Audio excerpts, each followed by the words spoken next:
আসসালামু আলাইকুম রহমতুল্লাহ। চিতোষী ঈদগাহ রোডে, ঈদগার পাশেই, ওয়ালের পাশেই মাশাল্লাহ আলহামদুলিল্লাহ অনেক সুন্দর একটা ফুল গাছ, ভালোই লাগতেছে। এর সম্ভবত গাছটা আমনে আমনে উঠছে, আল্লাহ পাক উঠেছে আর কি, কেউ হয়তো রয়ে নাই। এই অযত্ন অবহেলার মাঝেও অনেক সুন্দরভাবে একটা ফুল গাছ, আল্লাহ তাআলার কি কুদরত, মহান আল্লাহ তাআলার কুদরত বোঝা দেয়। আল্লাহু আকবার।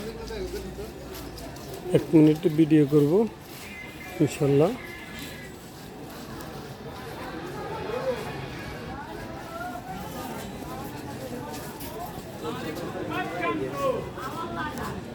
আশেপাশে দোকান আছে, একটা মেইন রোড, এরই পাশে অযত্ন অবহেলা গাছটা বড় হয়েছে। আল্লাহু আকবার।